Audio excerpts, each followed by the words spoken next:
দর্শক, একটা খুবই জঘন্য কাজ করেছে ইসরায়েল। তারা নিরীহ ফিলিস্তিনিদের মারছে নির্বিচারে, এতে কোনো সন্দেহ নেই।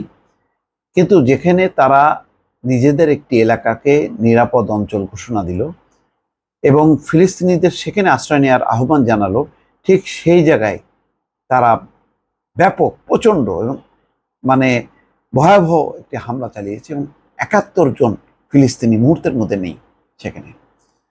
খবরে বলা হচ্ছে, ফিলিস্তিনের অবরুদ্ধ গাজা উপত্যকায় নিজেদের ঘোষিত নিরাপদ এলাকায় বিমান হামলা চালিয়েছে ইসরায়েল। এতে অন্তত ৭১ ফিলিস্তিনি নিহত হয়েছেন। এ সময় আহত হয়েছেন আরও প্রায় ৩০০ জন। শনিবার কাতার ভিত্তিক সংবাদ মাধ্যম আল জাজিরার এক প্রতিবেদনে এই তথ্য জানানো হয়েছে। প্রতিবেদনে বলা হয়, গাজার আল মাওয়াসি এলাকাকে নিরাপদ এলাকা ঘোষণা করে ইসরায়েল।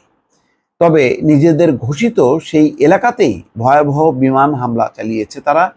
এলাকাটি গাজার দক্ষিণের খান ইউনিসের কাছাকাছি অবস্থিত। ইসরায়েলি সামরিক বাহিনী জানিয়েছে, আল মাওয়াসিতে ফিলিস্তিনের স্বাধীনতাকামীদের সংগঠন হামাসের জ্যেষ্ঠ নেতাদের অবস্থান লক্ষ্য করে হামলা চালানো হয়েছে। অন্যদিকে হামাসের দাবি, এলাকাটিতে ইসরায়েল মানবিক অঞ্চল ঘোষণা দিয়ে সেখানে ফিলিস্তিনিদের আশ্রয় নেওয়ার আহ্বান জানিয়েছিল। ইসরায়েলের এক কর্মকর্তা বলেন, হামাসের সামরিক শাখার প্রধান মোহাম্মদ দেউফকে লক্ষ্য করে আল মাওয়াসির উন্মুক্ত এলাকায় হামলা চালানো হয়েছে। এলাকাটিতে কেবল হামাসের সদস্যরা ছিলেন, কোনো বেসামরিক লোক এলাকাটিতে ছিলেন না।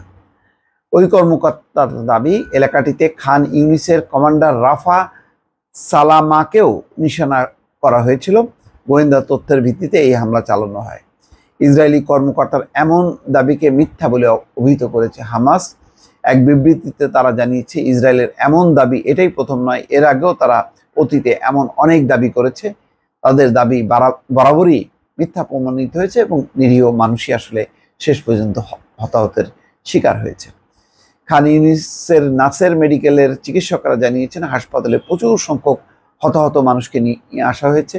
বর্তমানে সেখানে চিকিৎসা কার্যক্রম পরিচালনার মতো পরিস্থিতি নেই। হামাসের সামরিক শাখা আল কাশেম ব্রিগেডের প্রধান মোহাম্মদ দেউফ ইসরায়েলের অন্যতম টার্গেট।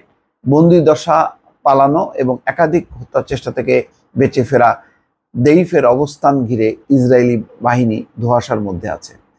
এটা নাটকও হতে পারে, অথবা হয়তো তাদেরকে টার্গেটও করতে পারে, কিন্তু টার্গেট করে, একজনকে টার্গেট করে বিমান হামলা চালালে এই যে নিরীহ মানুষগুলো মারা গেল এতজন, তার দায় কে দেবে? আসলে এটার কোনো দায় দায়িত্ব নেই এবং পশ্চিমারা এগুলো দেখেও না দেখার ভান করছে।